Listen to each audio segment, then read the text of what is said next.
Muling nagbabalik si Boy Kapit TV dito sa YouTube. Tsaka welcome back sa inyo mga kaibigan. Sa video na ito is about sa lithium ion. Yan. Kung mapapansin nyo, meron siyang mga lawit-lawit na mga connectors, yung XT60 connectors. Tapos meron siyang LVD sa loob. Tinakpan ko yung kanyang screen. Parang nakikita lang yung sa labas, yung voltmeter. Tsaka yung battery pala na isiksik ko siya, 4 na piraso yan. Kasi dati, hanggang 3 ano lang yan. Diba, naalala nyo yung dating Bonento. Ayan ah.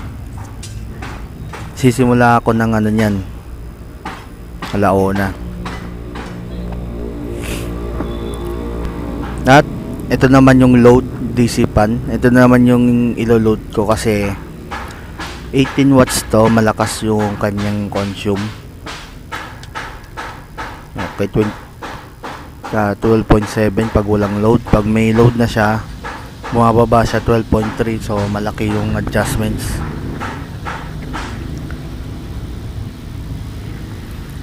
Yan, pag ganyan yung active balancer, ganyan yung mangyayari. So since naman 18 watts to, di na ako magtataka na ganyan siya. Ayan. Mahangin talaga, tsaka malakas yung DC pan na to. Ginagamit ko nga pala yan sa gabi. Yan ang ginagamit ko.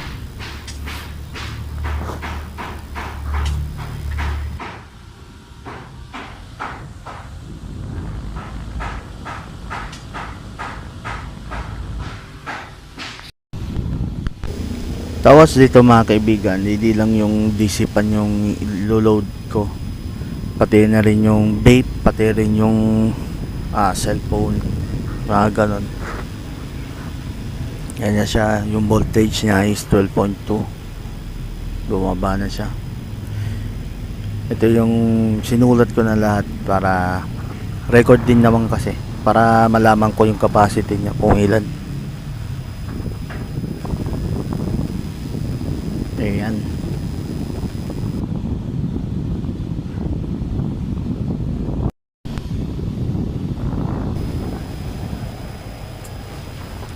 Check lang natin sandali yung voltage. Tanggalin ko lang lahat. 12.4 pag walang load. So nagja-jump siya.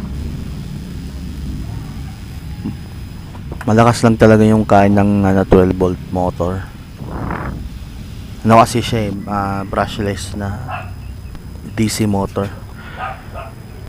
So ito, inabot na ako ng hapon na to.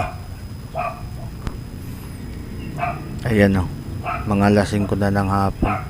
So ito kasi duration test na to is dire-diretso talaga to. Tsaka hindi siya stress test. Kumbaga ano lang siya, yung natural na usage lang.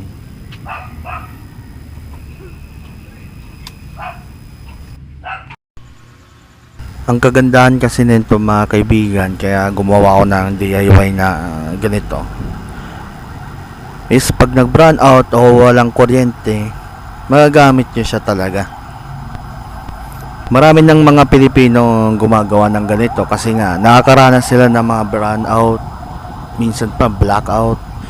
Kaya pinakalan ko rito blackout kasi within 12 hours talaga yung duration dapat ng mga power bank ko, sa akin hindi sa ibang company or ano, sa akin. Kung sakali naman ibibenta ko to, murang-mura lang to, hindi aabot ng 5,000 to, pero yung capacity niya doble-doble. Dito naman sa clip na to mga kaibigan, ay nirecharge ko siya after niya malobat. Ayan o. Yan. Tignan natin.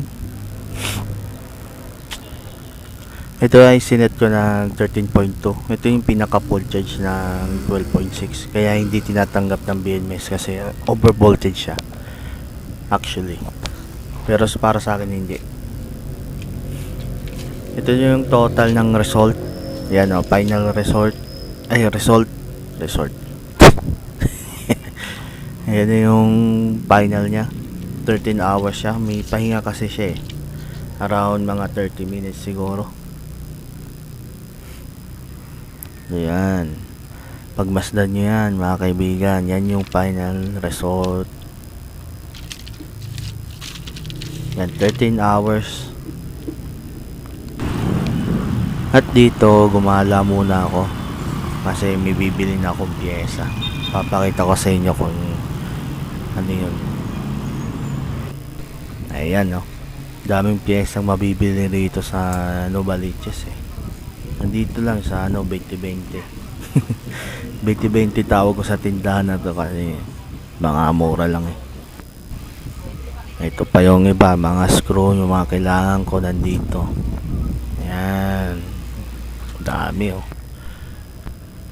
At syempre, kumain muna ako bago ko magpatuloy sa project na to.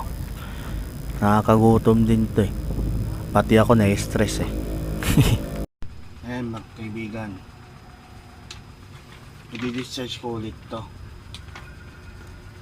Gagamitin ko yung electric fan na DC fan. Tapos ito turn off ko tong AC. Turn off ko na ngayon. Tanggalin ko na sa saksakan yung charger. Ito yung power station na lithium ion phosphate. Ito yun, gamit ko pa rin yan. Ayan, patayin na. Yun ang bubuksan ko. So panibagong discharge test na naman to. So this time hindi ko siya ipapahinga. Diretso to. Lakas kasi ng kinakain nito eh.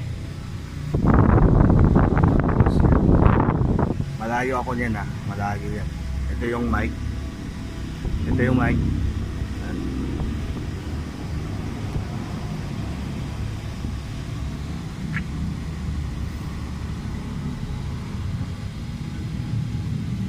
Diba malakas? Kaya nakita nyo kanina nag-jump siya. Pero pag tinanggal to,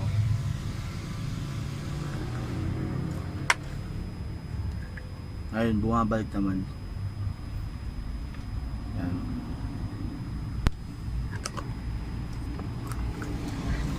Yung BMS naman is nag-work naman siya ng maayos kahit hindi ko nilagyan dun sa pinaka main terminal niya. Yung pinaka active balancing niya yung ginamit ko, yun lang. Tapos rekta na siya. Yung input output nakarekta na yun. Kaya sinasaktong nila ganyan yung itsura. Pero pag tinanggal, ayos naman, bumabalik siya. Nag-a-align yung mga voltage ng bawat cell dito sa baba. Dapat yan. Yan. Hintayin na lang natin to. Tapos update ko na lang yung kung saan voltage na siya ngayon. Kasi tanghali pa lang naman ang trip ng araw. Wala kasi ang orasan dito somewhere. Yan, wala. Yung cellphone ko binenta ko na yung sa kasama ko, kaya wala akong mapakita ng date, wala akong mapakita. Ayan, tiwala lang kayo sa Boy Cafe TV. Yan mga kaibigan, mag-update lang ako sa inyo. Ito yung voltage nya habang naka-on yung sipan. So ay naka-setting siya 11. Anong oras na ngayon mga kaibigan is 3:23 na ng hapon. Ulitin ko, 3:23 ng hapon. Yan. Yan na yung voltahe nya. DC pa lang ang gumagana. Pero nag-aalala kasi ako, mainit kasi yung panahon. Tapos madali ring uminit to. Yung motor gusto ko na siya ipahinga. Dahil sa siyempre nanonood din ka ng ganito, tapos drain test, papabayaan ko siya para sa inyo mga kaibigan. Okay, dapat kasi sa gabi siya gumagana. Wag magdamag kasi nga malamig naman eh. Malamig yung simoy na hangin kaya tatagal talaga siya. Ganitong kainit, hindi na ako sigurado. So tanggalin ko muna. Tignan ko yung pinaka voltage niya talaga. Yan, 12.2. Yan yung physical na voltage niya mga kaibigan. Pag tinanggal natin yung DC pan na yan, naka pull out na siya. So pag ito pinatay ko pa, tapos maghihintay tayo ng mga around 10 minutes, mga ganun ba, magbabago yan eh. Kasi yung LBD natin sa loob kumo-consume din yan. So maaari pa maging 12.3 to pag nagpahinga to ng 10 minutes, 15 minutes, bumabalik siya. Kasi may active balancer naman dito. Okay, BMS siya pero yung balance picture lang yung nilagyan ko. Okay, balik lang natin. Tapos update ko ulit kayo.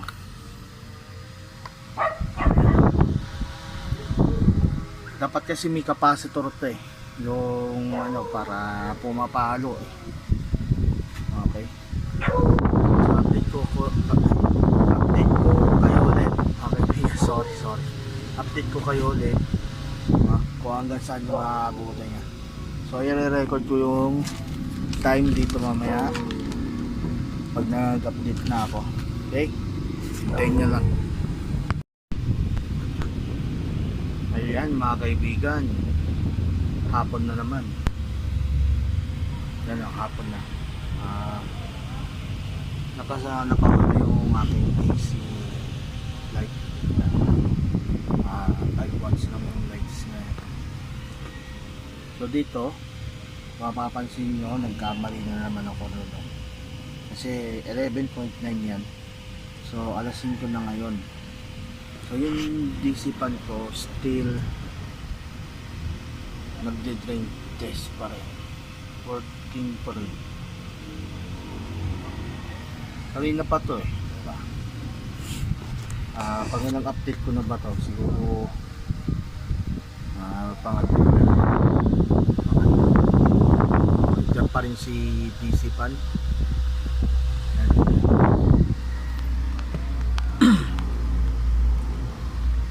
So yan, si DC pan talaga ang focus ko kasi siya lang naman yung malakas mag-consume kasi 18 watts ito.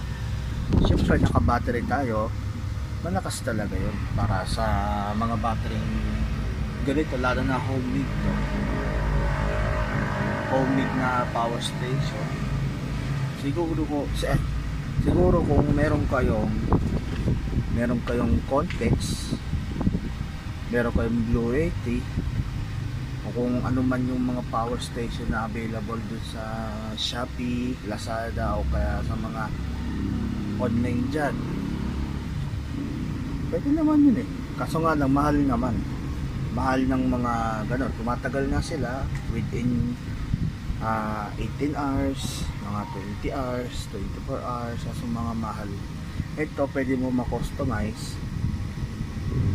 So every na magsasahod kayo, na-customize siya. So pa isa yung bili nyo kada sahod. Bumibili kayo ng pyesa para makabuo kayo ng power station. Yun ang difference ng cash tsaka yung utal-utal, no? Yan, no? Almost 5 hours na siya. Almost 5 hours na. DC pan, continuous. Tapos nag-charge pa ako ng cellphone dyan, mga higit 1 oras may higit yata. Yun. Ayan, no? Yan. At yung voltahe natin is 11.8. Sira na yung niya, hindi na siya gumagana. Kasi natubigan ko to eh. Nabuhusan kasi. Tumumba yung baso ko. Hindi na gumagana yan. Buti na lang hindi nasira yung voltage siya. Accurate pa rin siya doon sa multimeter. So maya ulit update. Siguro palipasin ko mga 3 oras katulad ng ganito. Palipasin ko yung baka humaba masyado yung video. Maya maya update ko rin. Update ko ulit kayo. Yun mga kaibigan, gabi na. So alas 8 na po ng gabi yan. Ito yung flashlight to. So 1 week, 2 weeks na sa akin. Ito tayo. Mga kaibigan, hindi ko lang siya may pagpapatuloy. 11.5 na rin siya. Ayun, no? Tuloy na gumagana ng isipan. Around 8 hours na siya. Ipa-final ko na kasi ito. Gabi na rin yun kasi oras na kasi ng tulog mga alas 8 para magandang gising kinabukasan sa trabaho. Okay? Kaya ititigil ko na siya. Pero tingnan nyo nasa 11.5, ibig sabihin around siguro mga 58% to o kaya mga 60% kasi ang 11.1 mga kaibigan yun po yung 50% so 11.5 mas maganda yung ganito mga kaibigan kesa sa percentage. Yung percentage siguro para sa cellphone na lang yun kasi meron akong ganito dati na percentage yung pero hindi siya accurate okay, hindi siya accurate. So yung voltage na ganyan mas maganda. Tsaka naman siya, lithium ion siya na general na lithium ion. Matagal din yung 10 amps na lithium ion. Tapos ito yung lithium ion phosphate na 12 amps. Tagal yan. Mga 15 to 16 hours yan, paulit-ulit ko dinidrain, nire-recharge. Yan talaga, hindi siya nagbabago. Ito kasi medyo nag-iisip ako talaga kung tutuloy ko pa ba yung lithium ion na general na lithium ion battery cells na ganito. Una sa lahat hindi sila brand new kasi pag brand new to ang kada isa niyan nasa 300 po yun, hindi po ng tulog 300 po, hindi po nagdudog pa. 18,650 na brand new is 300 pesos. Ito kasi ang kada isa niyan nasa 40 pesos, murang-mura na yun kahit nga lang 100 100 kada isa, mura na yun. Ito kasi na lithium ion naman ay lithium ion phosphate is 170 ang isa. Yun siya. Pero pati-pati yung mga nila na ako naging problema kasi sa BMS hindi ko napapansin yung mga kagaya ng nandito kapag tinanggal ko yung pan ayun tumataas siya ulit, bumabalik siya tapos tataas pa yan pag pinatay. Itong lithium ion phosphate naman medyo migal siya sa una pero nag-i-stable na siya kung anong voltage na talaga. Maganda rin kasi yung BMS na pinabit ko sa kanya.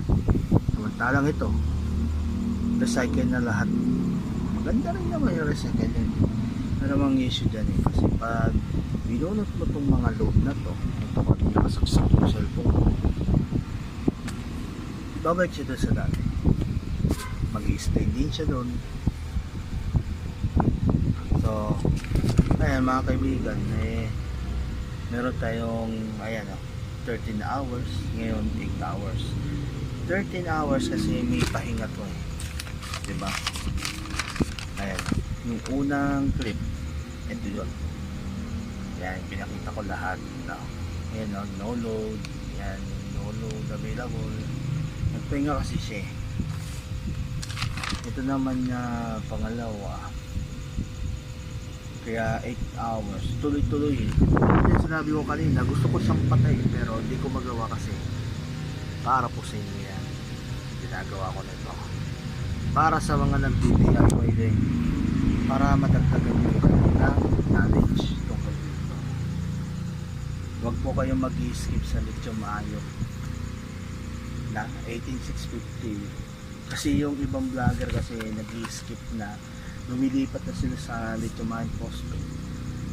Ay, may downside din po ang lithium ion phosphate kung akala nyo na mas maganda pa rin yung 18650 o kaya yung 21700 na battery, yung lithium ion yung generic lang. Kaya tulad yan, lithium ion battery 18650, okay. Yung ano kasi, yung lithium ion polymer para yung sa cellphone, para sa mga lightweight notebook, sa mga 3 watts, 5 watts tulad ng cellphone. So kung gagawin yung power bank yun, so siguraduhin nyo lang na hindi kayo magre-reach doon sa limit niya, kundi lolobo siya at magiging useless na siya. Okay, so hanggang dito na lang yung aking video mga kaibigan. Sana may natutunan ka sa video na to. Itutuloy pa natin ito hanggang sa madagdagan na siya ng isa. Dadagdag pa ako ng isa. Subukan ko yung limit nito yung handle tsaka ito, kung magkakaskas pa siya pang minute.